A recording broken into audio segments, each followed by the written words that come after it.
Esta semana, João Miguel Tavares confessa-se abatido. Ricardo Araújo Pereira, desta vez à distância, sente-se banido. E Pedro Mexia declara-se muito cristiano. E não é para falar de futebol. Está reunido o programa cujo nome estamos legalmente impedidos de dizer.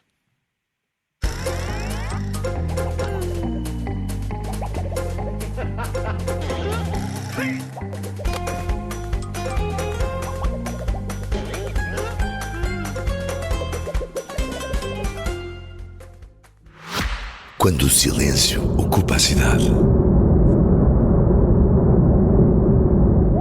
algo fantástico acontece. O que é esse amor? Surge um novo mundo para descobrir. Chegou o novo Toyota CHR Plus, um SUV 100% elétrico com até 607 km de autonomia. Descubra a confiança elétrica do novo Toyota CHR Plus em toyota.pt. Ora viva, sejam bem-vindos. No final de uma semana marcada pelo regresso da troca de bombardeamentos no Médio Oriente, com ataques norte-americanos ao Irão e ataques iranianos a bases americanas na região, vamos falar da escalada do conflito mais adiante e também da perspectiva de eventual cessar-fogo ou de eventual acordo entre os Estados Unidos e o Irão. A habitual perspectiva de sexta-feira de um acordo que Trump voltou a anunciar, a coincidir com o início do Mundial de Futebol, tal como falaremos também da visita do Papa à Espanha e das primeiras cerimónias do 10 de junho, presididas por António José Seguro. Mas começamos com o Ricardo Araújo Pereira como Ministro da Admissão Interna. A admissão é tardia ou ainda vem a tempo, Ricardo? Carlos, talvez seja as duas coisas. Por um lado é tardia, por outro vem muito a tempo no sentido em que é inédita. Eu acho que nunca tinha visto uma coisa assim. O Ricardo quer falar da entrevista à Antena 1 da ex-ministra da Administração Interna, Maria Lúcia Amaral, admitindo que se demitiu do governo por perceber que não soube lidar com as crises dos incêndios e da tempestade Christine. O que é que lhe chamou especialmente a atenção nestas declarações, Ricardo Araújo Pereira? Carlos, foi isto. A antiga ministra diz o seguinte: eu tive a noção de que não tinha meios em toda a dimensão da palavra, ou seja, os conhecimentos técnicos, o domínio do terreno, o conhecimento exato das pessoas, das corporações que estão no terreno para reagir imediatamente com a velocidade que se requeria ao contingente e ao imprevisível. Ou seja, é a antiga ministra da Administração Interna a dizer: eu não tinha competências para desempenhar aquele cargo. E isso é, por um lado, muito refrescante, não é? Uma pessoa reconhecer, digamos, a fragilidade do ser humano. Eu sou um grande apreciador da fragilidade do ser humano. Por outro lado, é muito inquietante, porque é uma pessoa que esteve a ocupar aquele cargo, ela própria admite que não tinha qualquer competência para o fazer, e ela ainda o ocupou durante um período relativamente longo. Acha que o exemplo pode pegar? Não sei. Pois é isso, eu não sei quantos mais membros do elenco governativo atual é que estão neste momento a fazer uma reflexão e a pensar: espera, por acaso eu também não percebo muito disto, pá.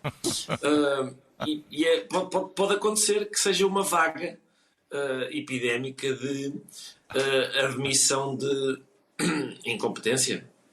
Apreciou o mea-culpa de Maria Lúcia Amaral, João Miguel Tavares? Há um lado que eu aprecio, não é? Eu gosto muito do percurso de Maria Lúcia Amaral, nomeadamente no Tribunal Constitucional. Foi ali um bastião de resistência durante aqueles tempos loucos da Troika, em que eu consolava-me a ler as suas declarações de voto, porque parecia-me que era a única pessoa a dizer coisas sensatas no Palácio Raton. E isso fez com que a minha admiração por ela fosse grande. Mas, de repente, esta ida para a administração interna, desde o dia 1, que me pareceu bastante absurda, porque o perfil de Maria Lúcia Amaral não parecia encaixar de todo no Ministério da Administração Interna. Ela certamente poderia dar uma boa Ministra da Justiça, se calhar até uma melhor Ministra da Justiça do que a que lá está atualmente, mas foi-lhe proposto um cargo para o qual ela aparentemente não tinha nenhum perfil, nenhuma experiência política, um cargo super exigente, e ela de repente diz que sim. Aliás, contra o conselho de muitas pessoas que eu sei que eram amigas delas e que lhe disseram: Maria Lúcia, se calhar não. E agora prova-se que evidentemente que não. Ela própria reconhece que não conhecia o meio, não conhecia o terreno, não conhecia as diversas corporações que se mexem na área da administração interna. Sim. A tese dela era, pelo que eu percebo, a tese é: eu sou bom dentro de um gabinete, sou bom a delinear estratégias, sou bom a perceber dossiês e aí está bem, mas depois quando vou para o terreno, se calhar não sou espetacular. Ora, E também o facto de terem sido episódios surpreendentes. Ela também refere a tempestade de Christine, embora os incêndios não se possam mas uma coisa considerar tão foi surpreendentes assim. surpreendida pela tempestade. E o terreno é a definição do Ministério da Administração Interna. Isso, parece que antes dela ser convidada não fazia ideia do que era um Ministério da Administração Interna, o Ministério das Polícias, o Ministério dos Incêndios. E, portanto, evidentemente que aquilo tem uma enorme componente de terreno para o qual nós achávamos que ela não estava preparada e ela descobre só agora que não estava preparada. E isso significa que mesmo as pessoas extremamente inteligentes e claramente intelectualmente honestas como ela, de repente, não sei, alguma coisa lhe terá passado pela cabeça quando recebeu aquele convite que deve ter achado irresistível. Mas fica aqui uma lição para o futuro, que é: resistam a bons convites ou resistam a convites tentadores, não é? Todos nós, por exemplo, estamos habituadíssimos a ser assediados na rua, dado o nosso sex appeal, mas nós sabemos, não é? Que temos relações, temos responsabilidades e não acedemos de qualquer forma. A O Pedro ex-ministra... está a olhar comigo com um espanto. Parece que não está habituado a fazer isso. Se calhar não resiste. Se calhar não resiste. Estás a ver? A ex-ministra... E depois acabas em Maria Lúcia Amaral das Paixões. Não sei bem como avaliar essa frase, mas pronto. A ex-ministra faz uma distinção entre poder e autoridade. Qual lhe parece ser determinante na ação política e executiva, Pedro Mexia? Bom, na formulação que a ex-ministra utiliza, que é que o poder geraria obediência, por razões hierárquicas óbvias, mas que a autoridade geraria também adesão e concordância. Ela diz Portanto, que não tem autoridade e que com isso também perde o poder. Em certo sentido... O poder, no sentido próprio, não perde. Quer dizer, era preciso que houvesse uma resistência ativa ou passiva, ou boicote. Portanto, o poder continua a ter. Agora, conhecer o meio, por exemplo, de vez em quando, até nas presidenciais, houve alguns candidatos que diziam: é ótimo porque não conhece ninguém. E eu disse: desde quando é que não conhecer ninguém é bom para ir trabalhar para um determinado sítio? Não, ele é ótimo para a Biblioteca Nacional, nunca leu um livro. Não me parece que seja um critério. Um anacoreta não dá um bom político. Não. Quer dizer, sem piada associada, porque há um anacoreta na política. Há um anacoreta na política, exatamente. Pois é. O anacoreta Correia. Mas, o que é que eu ia dizer? No caso da ministra, houve duas coisas, que foi o estar no terreno, e de facto, a Administração Interna é estar no terreno, não é? Apesar de tudo, não é como ser Ministro da Ciência, em que se pode ter só reuniões e think tanks, mas também a questão da comunicação social, de declarações. Há muitas pessoas e em magistrados isso é comum, que não estão muito à vontade com microfones à frente. A Ministra ter a certa altura, dado por fim uma conferência de imprensa dizendo: agora vamos embora.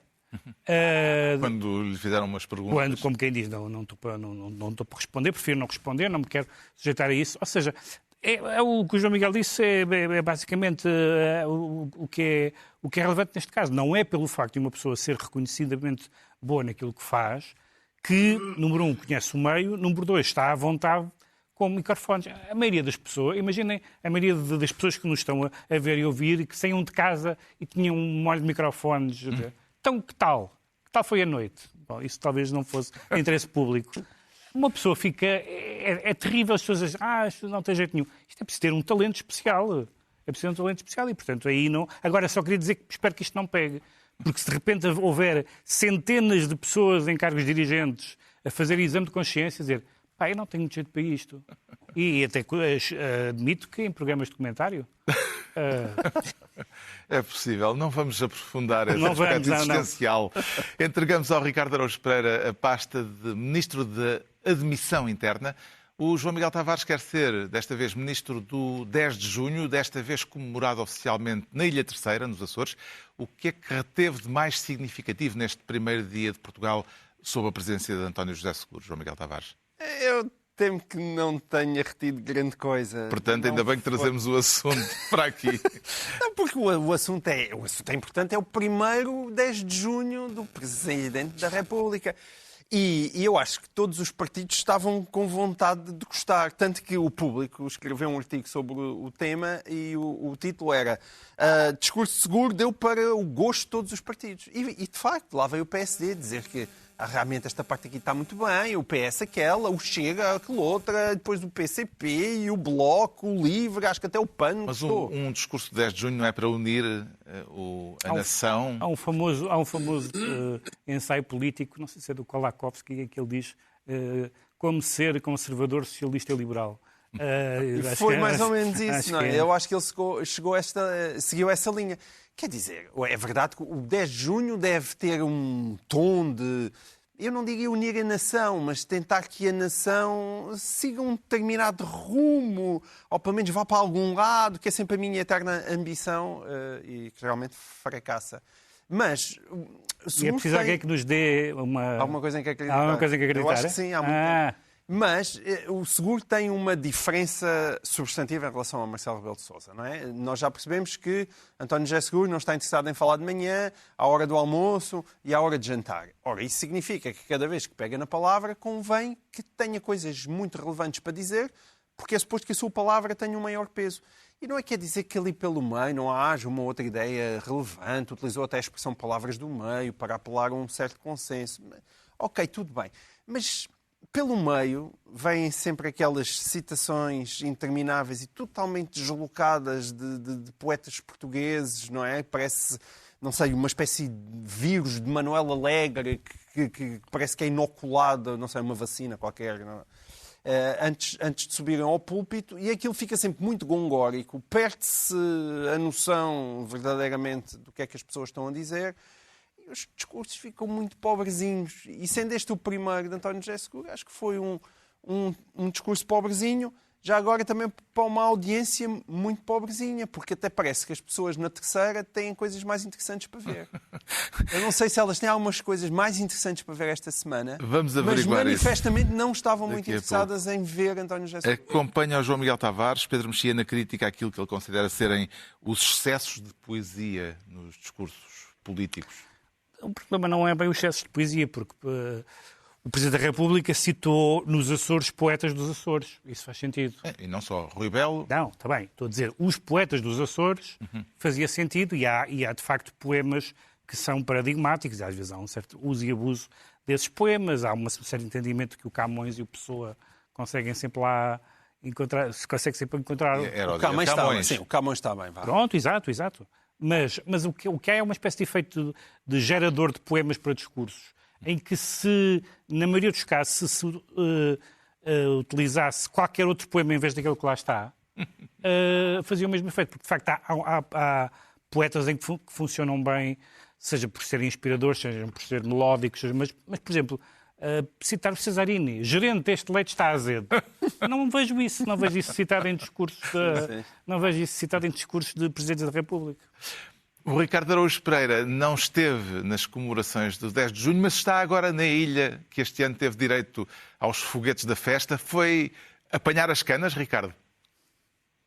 Não exatamente, Carlos. As canas estão agora a ser lançadas verdadeiramente, porque mais do que um terceirense na rua me tem dito, nós estivemos apenas a treinar com o Presidente da República para agora sim, quando estão a chegar à Terceira personalidades de grande relevo, estarmos aptos a recebê-las. E, portanto, mas olha, eu espero que tenhas mais espectadores. Espero que tenhas mais espectadores no teu espetáculo do que o António José Seguro teve a ouvir o discurso do 10 de junho. Porque aquilo era do tamanho de um jardim e estavam lá para aí 17 pessoas.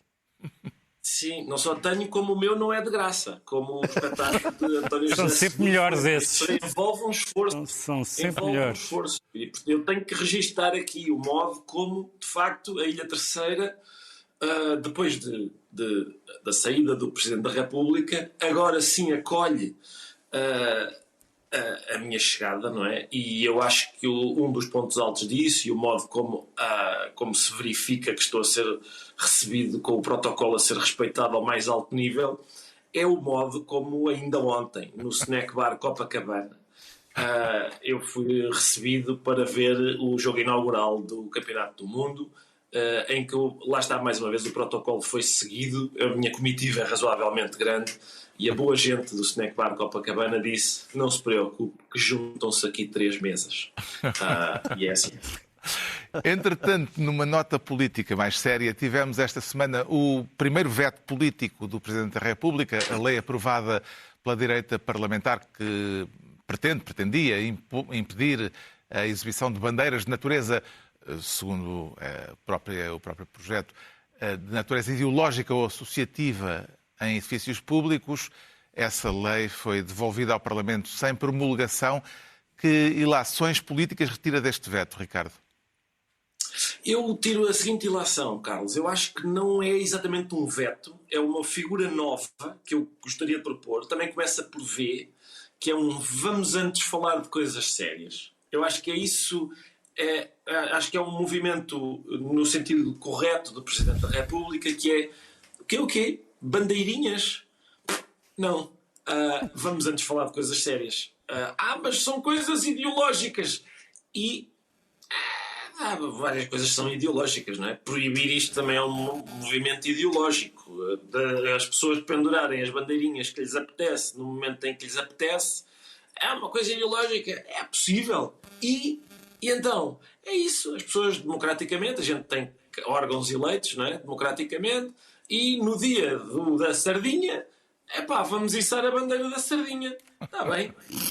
Não. Uma bandeira da sardinha? Eu quero, sei lá, eu sou a favor da sardinha. Não vamos, porque o Estado deve fiscalizar que bandeirinhas é que se içam em que dias.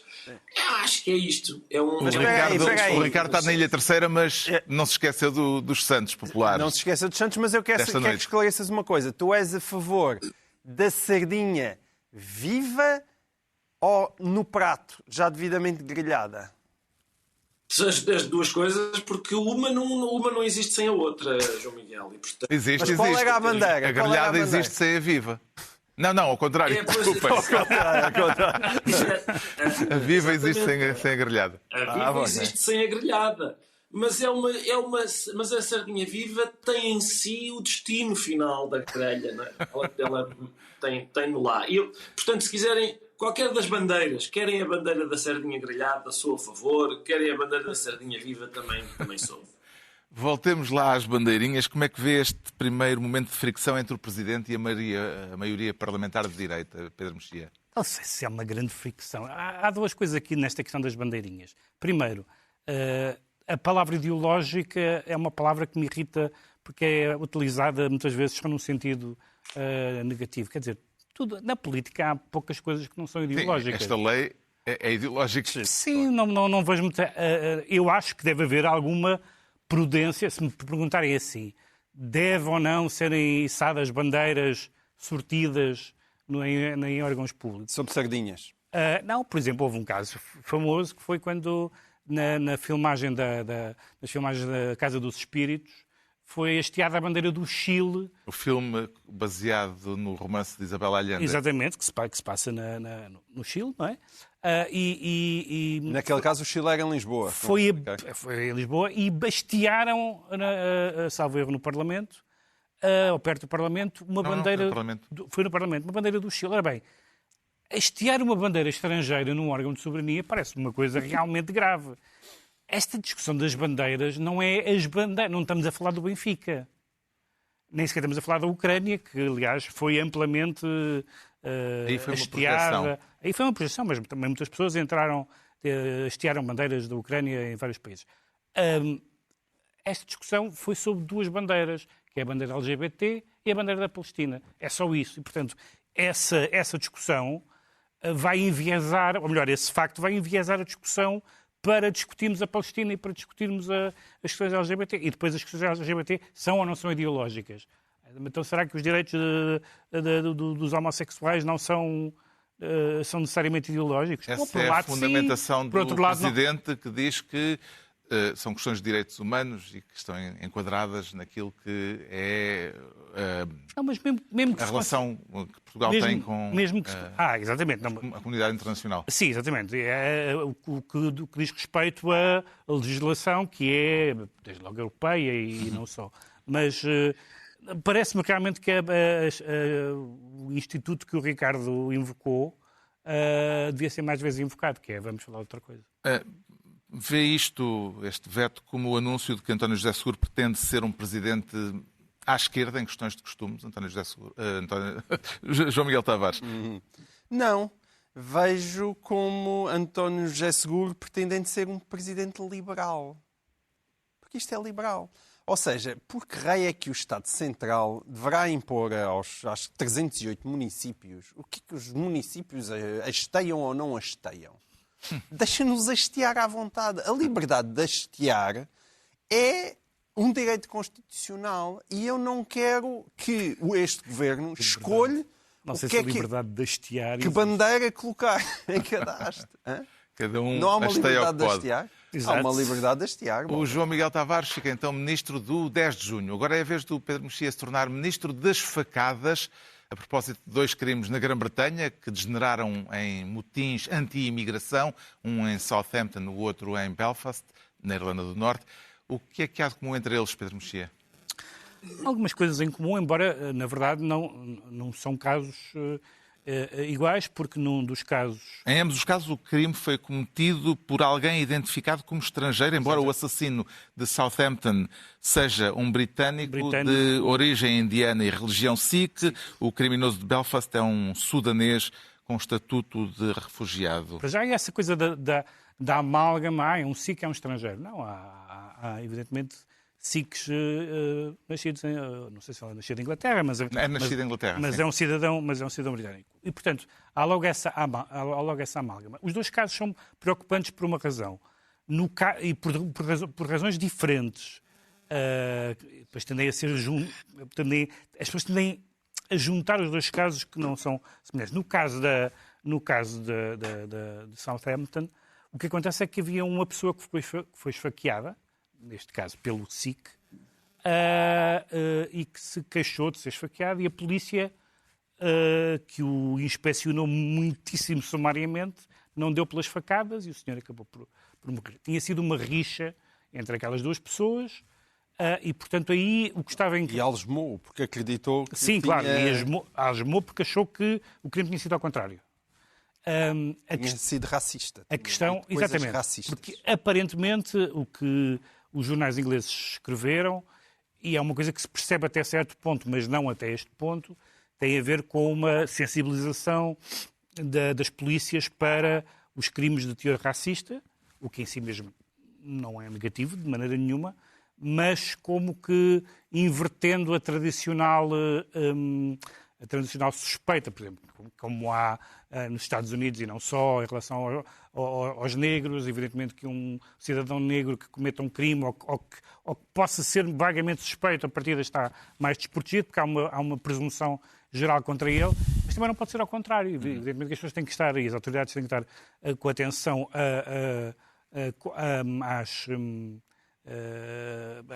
aos crimes de natureza racista, até para as pessoas terem noção disso e para a sociedade estar preparada, mas não pode ser ao contrário. Não, este senhor que está esfaqueado ao ponto de morrer daqui a uns minutos, o polícia aparentemente não percebeu isso, porque não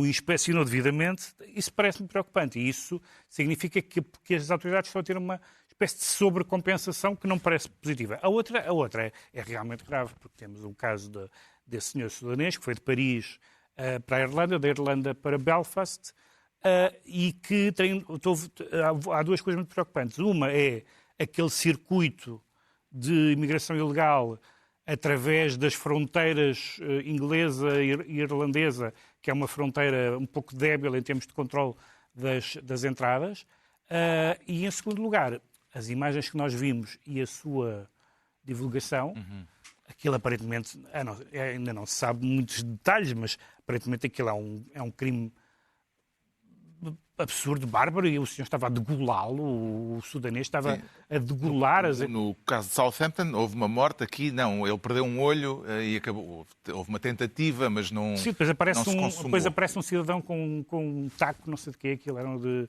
ok no gelo, não sei o que era aquilo. E evidentemente, as imagens se espalharam-se, e evidentemente a comunidade ficou preocupada, e evidentemente os nacionalistas aumentaram o tom, que já está bastante elevado. E, portanto, as pessoas que se preocupam com a amálgama, com o racismo, com a xenofobia, etc., devem também preocupar-se nestes casos, porque a atitude que muitas vezes vemos nisto é, se não foi a pessoa certa, se não foi a pessoa que nos veio alertar para o racismo, etc., vamos ignorar. Não devemos ignorar nem brancos, nem negros, nem legais, nem ilegais. Crimes são crimes. E segurança dos cidadãos é sempre primordial. Como é que vê, Ricardo Araújo Pereira, os motins que se seguiram a estes dois casos e a instrumentalização destes episódios por políticos e ativistas da extrema-direita? Exato. Carlos, é um comboiozinho de obscenidade, não é? O que é frequente também. Portanto, a primeira obscenidade é exatamente aquilo que acontece, não é? Portanto, facadas, um homicídio, que eu recordo, é realmente uma coisa que eu diria condenável, uma pessoa matar outra. Realmente, falecer é chato, matar outro eu acho muito negativo. São opiniões. E portanto, começa aí. Depois, o comboio da obscenidade continua com: vou algemar aqui alguém. Quem é que há de ser? A vítima. Bom, é a vítima. Vou algemar a vítima. A seguir, isso que o Carlos referiu, os aproveitamentos, não é? A seguir, a contabilidade dos aproveitamentos. Tu costumas aproveitar, eu é que costumo aproveitar. Não, tu é que aproveitas, eu nunca aproveito, tu aproveitas. E depois isto vai descambar no outro vagão do comboio da obscenidade, que é a que lado é que pertence a violência sempre. Claro. O teu lado é que é violento, o meu lado é que é violento. Não, o teu é que é violento, o meu nunca é violento. O teu é que é violento. Já em Portugal tivemos ainda, não há muito tempo, esse debate. Eu fico sempre espantado quando as pessoas consideram o seguinte: o meu lado, as pessoas que acreditam no mesmo que eu, são santas. E as que pensam de outra maneira são demónios. E têm o exclusivo do que é mau está do lado de lá, o exclusivo do que é bom está aqui. Mas já há desde t-shirts a dizer I can't breathe, até pessoas a ajoelharem, coisas que tinham sido bastante criticadas e até gozadas no caso americano. Em ambos os casos, a divulgação de imagens dos crimes foi o gatilho que desencadeou os motins que se seguiram, mesmo com as famílias das vítimas a pedirem que não houvesse protestos violentos. Como é que vê o papel das redes sociais em situações destas, João Miguel Tavares? Como sempre vi o papel dos meios de comunicação de massas. Eu não sei se era assim tão diferente quando havia rádio, quando havia televisão. Nunca faltou... Agora propagam-se de uma forma muito mais rápida, muito mais massiva. Tenho dúvidas disso. Das meios de comunicação, mas aquilo foi filmado por um telemóvel. Exatamente, foi filmado por um telemóvel. Portanto, a questão da tecnologia, quando tu tens uma imagem de algo que é filmado e é propagado por meios de comunicação de massa, tens este tipo de reações. Aquilo que eu acho que é central é, como o Pedro estava a dizer, a amálgama. E nós temos que acreditar que temos cidadãos suficientemente inteligentes para começar a ter conversas sérias sobre estes assuntos. Há aqui um paralelismo entre a questão do Novak, que foi este senhor que morreu em Southampton, é um jovem.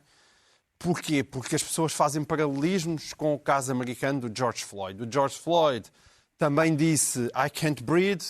Este também diz I can't breathe, e da mesma maneira que agora se pode acusar a extrema-direita de estar a instrumentalizar este caso, vai-se e condena-se também a extrema-esquerda por ter instrumentalizado o caso do George Floyd, que também depois seguiram a imensa violência através do Black Lives Matter. Pronto. E já tem essas t-shirts e o que é o problema dos extremistas destes tempos polarizados? É que não se conseguem ter conversas sérias. E é bom que as pessoas que não são extremistas e que são sensatas consigam ter essas conversas sérias. E isso implica olhar para a imigração e para os problemas que ela tem, olhar, por exemplo, para uma coisa que em determinados casos como este, aliás, como aconteceu cá em Portugal com o homem afegão ali no centro Ismael, e que é até que ponto há problemas de saúde mental em algumas destas pessoas por tudo aquilo que elas passaram. Nesse caso era saúde mental, claramente. Eu trouxe, já não sei, há 15 dias, para aqui um livro e fiz uma sugestão de um livro chamado Mignon. Leiam aquele livro. Tendo em conta o que aquelas pessoas passam para chegar à Europa. Quer dizer, eu acho que stress pós-traumático deve ser o mínimo. Ou seja, os próprios circuitos da imigração devem ser um problema enorme para os quais nós devemos estar atentos e depois levar isto tudo seriamente. Mas também não podemos tratar as pessoas que chegam como se fossem encarnações do bom selvagem, que é também como a esquerda encara. A questão é que nós não podemos estar aqui a dizer, e dizemos com convicção, que não se pode estigmatizar comunidades, mas quando há um imigrante ilegal que degola uma pessoa no meio da rua, assobiar para o ar. Não pode ser, não é? Claro. O Pedro Mexia fica então ministro das facadas e estão entregues as pastas ministeriais por esta semana. A semana do pontapé de saída para o Mundial de Futebol com o maior número de seleções de sempre. Que esperanças tem na seleção portuguesa, Ricardo Araújo Pereira? Tenho alguma, Carlos. Eu acho que temos razão para ter esperança. Eu diria que, se calhar, os favoritos... Se calhar há vários grupos de favoritos, não é? Os favoritos principais, se calhar, são a Espanha e a França, mas talvez Portugal integre o grupo dos favoritos que não são assim tão principais. E depois há ali... Eu tive a ver... Dá por garantido que passamos esta primeira fase? Quer dizer, eu acho muito difícil, se não passarmos esta primeira fase, alguma coisa correu muito mal, porque este campeonato do mundo é gigantesco. E passam os 2 primeiros de cada grupo, sendo que também passam os melhores terceiros a certa altura. E, portanto, é mesmo muito difícil Portugal não conseguir qualificar-se neste grupo. Depois, ao que parece, o sorteio está feito de maneira, e aposto que isso foi uma coincidência total, está feito de maneira a que, com elevada probabilidade, haja um Portugal-Argentina nos quartos de final. E, portanto... Messi e Ronaldo possam enfrentar-se. O que vai ser curioso, não só para a modalidade do futebol, mas também para a colombofilia, no sentido em que o Cristiano tem 41, o Messi tem 38, e enquanto o jogo decorre, eu acho que eles podiam estar a jogar um dominó os dois, lançavam um milho para o meio do... vinham os pombos e comiam. E enquanto os jovens jogavam, eles podiam acabar uma partida de dominó que talvez pudesse contribuir também para o resultado final do jogo, quem sabe? Idadismo, sim. Idadismo, porque eu estou na posição, uma vez que eu sou um velho careca, eu neste momento estou na posição de perpetrar idadismo sobre outros velhos. Brevemente, que indicações retirou dos testes da seleção portuguesa frente ao Chile e à Nigéria agora nos últimos dias, João Miguel Tavares? Eu não estou assim tão entusiasmado. Eu acredito que se calhar chegamos aos quartos de final, pode ser que sim, mas eu não acho que seleções competitivas com o número, com aquele senhor que está lá à ponta de lança, com 41 anos, sou bastante cético e ele parece que, não sei, tem um contrato com a Federação Portuguesa de Futebol que diz que desde que ele não esteja lesionado tem que jogar sempre. E enquanto for assim, o meu ceticismo aumenta. Esta é a primeira vez que se disputa um Mundial de Futebol em que participam 2 seleções de países em guerra. Vê isto, Pedro Mexia, como o triunfo do espírito desportivo ou como um sinal de hipocrisia? O espírito desportivo, teoricamente, como já aconteceu no passado, é que suspendia... Sim, não há trégua olímpica, nem trégua futebolística. A trégua olímpica. É um pouco bizarro que... Quer dizer, acho que é civilizado que se possa estar a disputar um campeonato de futebol com países com os quais certas nações participantes estão em guerra umas com as outras. Mas, ao mesmo tempo, também há este lado muito discutível de filtrar as nacionalidades por critérios nem sempre muito transparentes. E, portanto, alguém dizia com graça que nem sei se foi vocês que mandaram isso, já não me lembro, de que... Se teve graça, fomos nós.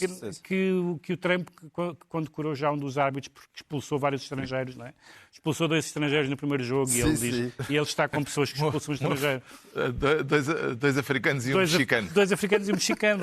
Em 90 minutos vai para o chefe da vão para a vossa terra. E, portanto, foi uma... Já pode candidatar-se ao ICE. Bom, falemos então da guerra e do reatar de bombardeamentos de parte a parte. É por isso que o João Miguel Tavares diz sentir-se abatido como o helicóptero norte-americano ou as esperanças das últimas horas com Trump a fazer mais um anúncio de paz iminente. 35º, não é? Fez com que esteja menos abatido, afinal. Fizeram essas contas. Assim, nós temos aqui um problema que temos que conversar aos nossos espectadores e ouvintes. É que nós escolhemos os temas deste programa há alguns dias. E quando aqui chegamos, parece que foi há 3 Estás imbuído do espírito Maria Lúcia Amaral. Sim, parece que foi há 3. Pensava que ia dizer... Não, aqui não, porque... Tem que dizer aos nossos espectadores que nós não pescamos nada disto. Não tem nada a ver. Podia estar aqui o Nuno Rogério. Não interessa. Ninguém consegue acompanhar o ritmo de Donald Trump. Mesmo com ele a dormir cestas... nas reuniões públicas e televisivas. Com aquele ronco penoso de acordar. Nem é quando ele está a dormir, é que quando tu fazes... É horrível. Sim, é horrível, pá. Aquele estremecimento. Não, é porque realmente eu tinha escolhido a cena de um helicóptero batido por um drone. Parecia-me uma coisa importante. Mas depois disso ele já disse tanta coisa. Ele não chegou a dizer, a gozar que os iranianos já não têm radares e por isso passámos com 22 barcos patroleiros ali durante a noite e eles nem sequer deram por isso. E vai contar para a Casa Branca. E agora, mais uns bombardeamentos já depois disso. Parece um pirata velho a contar as aventuras. Chegámos lá... Saqueámos aquilo. E, portanto, bem, o que eu queria sublinhar no caso do helicóptero era a questão da guerra assimétrica, que é um tema que me fascina, que são estas coisas, de repente temos drones de $1000 a mandarem abaixo helicópteros de 100 milhões. E o ministro da guerra americano diz, atenção, isto não é uma guerra... This is not fair. Ele reivindica isso. E não é fair. Então eles gastarem $1000 com $1, com um drone que manda abaixo um helicóptero de 100 milhões, não é realmente fair. E era sobre isto que eu queria falar agora. Portanto, fui atropelado já pelos acontecimentos. Nós estamos a gravar com umas horinhas de antecedência. Exato, antes da emissão. Até à hora da exibição. Sim, até à noite pode ser, como é que é? Eliminada uma civilização.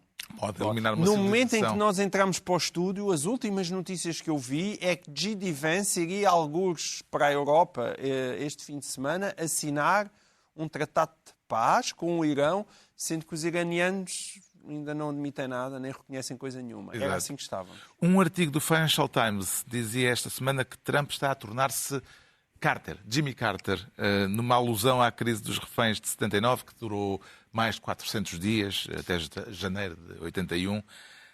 Já se pode concluir, Pedro Mexia, que também Trump está politicamente refém do Irão?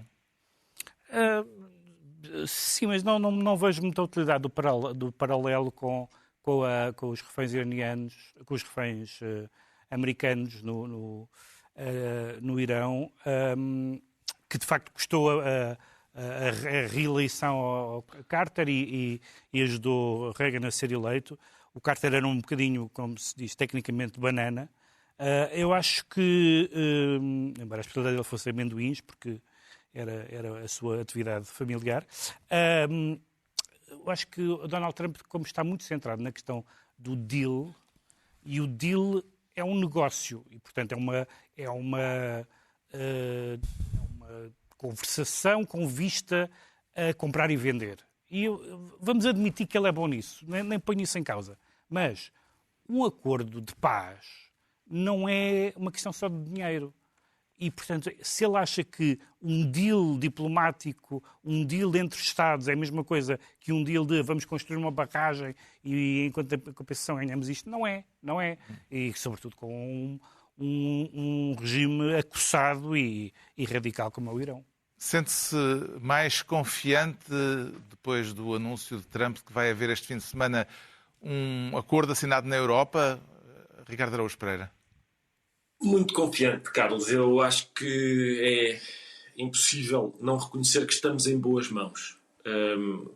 A conduta de Trump tem sido norteada por um rumo bem definido. Eu ainda tenho ouvido pessoas a dizer, atenção, que se a guerra correr mal, ao que parece é uma possibilidade, mas imagino que é apenas académica, porque até agora está a correr tudo bem. Se a guerra correr mal, há uma pessoa que não tem culpa nenhuma, que é Trump. Não tem culpa nenhuma. O problema não foi dele, era o que faltava, não é? O principal responsável ser agora responsável por uma coisa correr mal. Não, a culpa não é dele. E eu ontem, quando estava no Snack Bar Copacabana, não sei se já referi isso, uma das estás a receber a menção. Está a receber em pratos de caracóis. Exato. Mas eu espero que isto seja bom para o Snack Bar Copacabana aqui na Ilha Terceira. Como é que se chama o Snack Bar? Copacabana. Snack Bar Okay. Copacabana. Não tinha apanhado. Eu estava a ver o jogo numa televisão e noutra estava a SIC Notícias. E enquanto o jogo decorria, a sucessão era a seguinte: Donald Trump diz que vai atacar o Irão com força porque eles têm que pagar um preço pelo facto de estarem a atrasar o acordo. Passado um bocado. Afinal, suspendo o ataque porque eles assinaram o acordo. Passado um bocado. A agência de notícias do Irão diz que não assinou acordo nenhum. E aí tem sido isso. Tem sido isso desde há meses. Desde há meses É um carrossel. que é este o relato da guerra.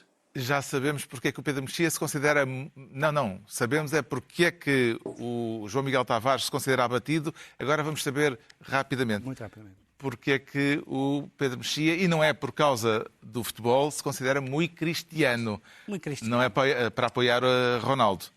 Não tem nada a ver com Ronaldo. Tem a ver com esta coisa muito bizarra. O Parlamento espanhol é um dos parlamentos mais polarizados da Europa, certamente, e provavelmente do mundo. São muito violentas as sessões. E a Espanha tem tido um nível de descristianização bastante acentuado. Ora bem, o Papa foi ao Congresso e foi ovacionado Durante 7 minutos. por todas as bancadas, lá dentro. Porquê? Porque o Papa disse coisas sobre imigração e guerra que agradou à esquerda e disse coisas sobre aborto e eutanásia que agradou à direita, esquematicamente. Mas eu achei aquilo estranho. Pedro Sánchez andou com o Papa por todo lado, mas depois houve, felizmente, Santiago Abascal, no fim, veio dizer é muito fácil o Papa dizer coisas sobre a imigração, por exemplo, mas talvez porque queira praticar a política do Vaticano, é que se entra alguém no Vaticano ilegal é expulso. O Vaticano é um micro-estado que não tem imigração. Qual é a comparação entre o Vaticano? Quantas pessoas cabem no Vaticano? Talvez, enfim, em alguma abadia. Quer dizer, não faz sentido nenhum. A doutrina do Papa sobre migrações é a doutrina da Igreja sobre migrações, por isso é que há, em Portugal, por exemplo, a pastoral dos imigrantes, das migrações, até dos ciganos, no caso português. Portanto, o Papa está a dizer o que os Papas disseram, que é nos costumes conservador e noutras matérias é mais progressista, se quisermos definir assim. As posições públicas do Papa têm algum efeito concreto, João Miguel Tavares, ou acabam por ser apenas discursos bonitos que no minuto seguinte se desvanecem como bolas de sabão? Não, quer dizer, eu acho que o papel do Papa não é intervir politicamente no sentido de agora está aqui uma ideia mesmo boa, vamos colocar isto em lei. Nunca foi assim que funcionou e parece que quando aquele senhor mais famoso andava pela Palestina também não era assim que funcionava. O que eu acho que um Papa serve é como uma espécie de consciência cristã e não só, como uma inspiração espiritual para um diferente modo de agir, que as pessoas sabem que é um agir muitas vezes utópico, que pode não ser concretizado, mas que ainda assim deve ser uma campainha que de vez em quando faz tlim, tlim, tlim, tlim aos nossos ouvidos, e isso é importante. E note-se que há uma grande vontade hoje em dia de gostar de papas. Porque enquanto Francisco já fez muita coisa, mas este Leão ainda nem por isso. Mas as pessoas estão com muita vontade de gostar dele. Não tem o Isso carisma mostra... que é o outro, mas não é tem muito, o carisma, mas tem, estão com vontade tem de gostar densidade, dele. tem densidade. A que é que atribui, Ricardo Araújo Pereira, esta vontade de gostar de papas, usando a expressão do João Miguel Tavares? Talvez seja uma questão de interpretação do que o Papa diz, no sentido em que, por exemplo, uma das coisas que surpreendem nisto, não é o facto do Papa ter dito, por exemplo, que a dignidade humana não tem passaporte e ter sido aplaudido por todo o Parlamento. Muito provavelmente porque umas pessoas ouviram a dignidade humana não tem passaporte e interpretaram como isso querendo significar que a dignidade está acima da nacionalidade, ou seja, que não outras que não lhe foi emitido um passaporte. Exatamente, o Vox pensou, olha, a dignidade humana não tem passaporte, o que é ótimo que a gente não a quer cá. E sem passaporte não passa a fronteira. E aplaudem porque isso lhes agrada. Pode ser isso. Pode ser isso. Já não nos sobra tempo para os livros. Concluímos assim mais uma reunião semanal, 2 a 8 dias, à mesma hora, e com livros, os mesmos de sempre, também em podcast. Pedro Mexia, João Miguel Tavares e Ricardo Araújo Pereira.